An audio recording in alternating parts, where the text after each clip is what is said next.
जय श्री राधे, जय श्री सीताराम।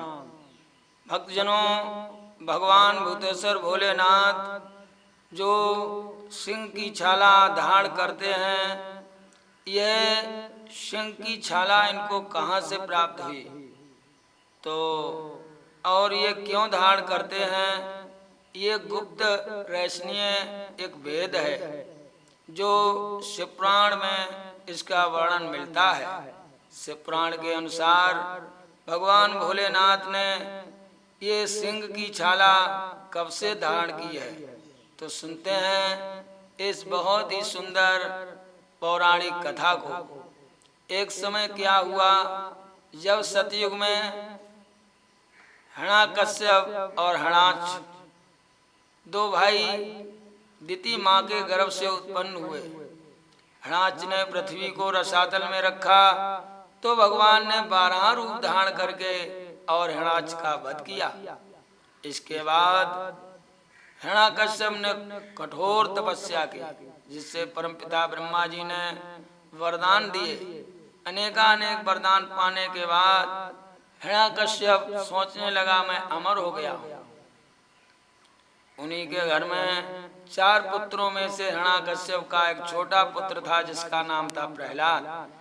प्रहलाद भगवान नारद जी के परम भक्त थे, नारद जी के शिष्य थे। तो नारद जी के उपदेश अनुसार वह भगवान का 12 मंत्र ओम नमो भगवते वासुदेवाय का जाप किया करते थे।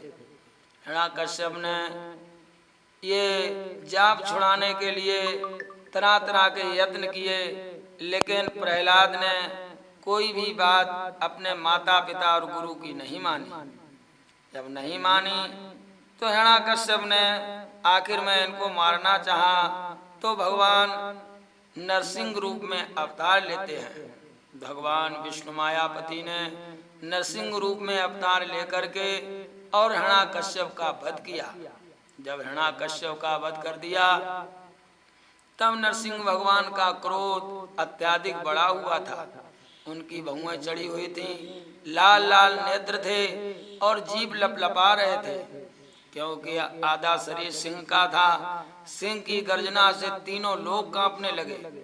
अब नरसिंह देव भगवान हिरण्यकश्यप को मारकर ऐसे चले, ये लग रहा था कि पूरी पृथ्वी का सर्वनाश हो जाएगा। चारों तरफ नाग मुन किन्नर देव दानव दैत्य और सभी में कोलाहल मच गया। देवता भाग करके परमपिता ब्रह्मा जी के पास पहुंचे।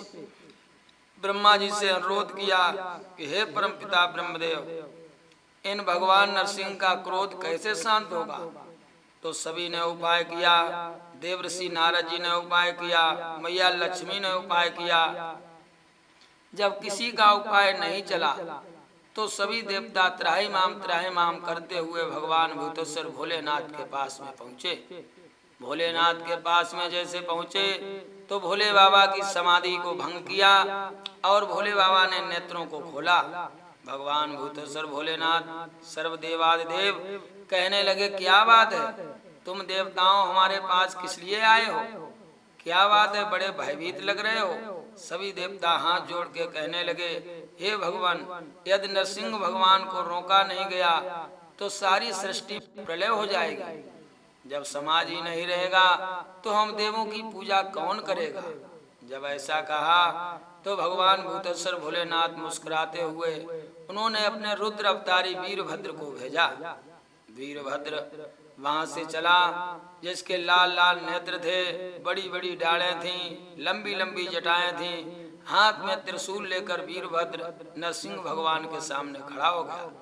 नरसिंह भगवान तो क्रोधातुर थे। अहंकार बस नरसिंह भगवान बहुत विकराल मुख फैलाए हुए आगे बढ़ने लगे। जब ऐसा हुआ, वीरभद्र ने भी अपना रूप को बढ़ाया, लेकिन नरसिंह भगवान के रूप को वीरभद्र जब रोक नहीं पाए, उसी समय वीरभद्र के द्वारा भगवान शिव प्रकट हो जाते हैं, जिनकी काया विकराल थी, काले काले जिनके बाल थे, चारों तरफ पंख फैलाए हुए थे। एक पक्षी के रूप में भगवान प्रकट हुए और इतना विकराल रूप था जो किसी को देखा भी नहीं जा रहा था। उस विकराल रूप भगवान शिव के पक्षी रूप में भगवान ने नरसिंह भगवान को अपने पंजों में जकड़ लिया। जब पंजों में जकड़ लिया और आसमान को उड़ने लगे, आसमान को उड़ते उड़ते जिस प्रकार कोई बाज किसी सर्प को पकड़कर झटके मारता है, उसी प्रकार पंजों में दबा करके भगवान शिव भगवान नरसिंह देव को झटके मारने लगे। इतना झटका मारा कि नरसिंह भगवान का अहंकार दूर हो गया। जब अहंकार दूर हो गया तो नरसिंह भगवान अपने सुधा शरीर में आ गए। जब शरीर में प्रकट हो जाते हैं, देवादिदेव ने उस चर्म को निकाल लिया। जब चर्म को निकाल लिया, सिंह के चर्म को निकाला, भगवान नरहरि नर रूप में प्रकट हो जाते हैं। जब प्रकट हो जाते हैं तो भगवान भूतेश्वर भोलेनाथ की प्रार्थना की।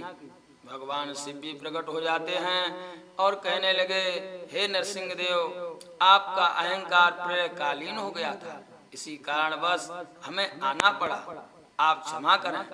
नरसिंह भगवान जो विष्णु भगवान के अवतार थे, विष्णु भगवान कहने लगे, हे देवादिदेव, आप तो संहार करता है, महाकाल हैं, आपके लिए कोई अद्वितीय नहीं है, आप सब कुछ करने में समर्थ हैं। आपने मेरा अहंकार दूर करके और एक भक्त की मान मर्यादा को रखते हुए अपने में विलीन कर लिया है। भगवान शिव मुस्कुराते हुए कहने लगे, आज से आपका ये सिंह का चर्म हमारे साथ हमेशा रहेगा और इसी के द्वारा हमारे अनेकानेक अनुष्ठान पूर्ण होंगे। इसके द्वारा हम एक समाधि करेंगे, इसके द्वारा हम समस्त देवताओं का कल्याण करेंगे। इसके द्वारा मानव जात जो भी हमारे इस सिंह चर्म द्वारा हमारे इस रूप की पूजा करेगा, वो धनदान से पूर्ण हो जाएगा और समस्त कष्ट दूर हो जाएंगे, उसे हर प्रकार की वस्तु उपलब्ध हो जाएगी। ऐसा भगवान शिव ने आशीर्वाद दिया। भगवान शिव अंतर्धान हो जाते हैं, भगवान विष्णु अपने धाम को चले जाते हैं। तो भक्तजनों, ये कहानी शिव पुराण की है, आप इसमें संशय ना करें। तभी से भगवान शिव सिंह चर्म को लेकर अपने साथ रहते हैं और सिंह चर्म उनका बहुत प्रिय चर्म है। तो इस कहानी को आपको पसंद आई हो, सुंदर लगी हो, तो आप हमारे गुरु ज्ञान दर्पण चैनल को लाइक और सब्सक्राइब करें। जय श्री राधे, जय श्री सीता।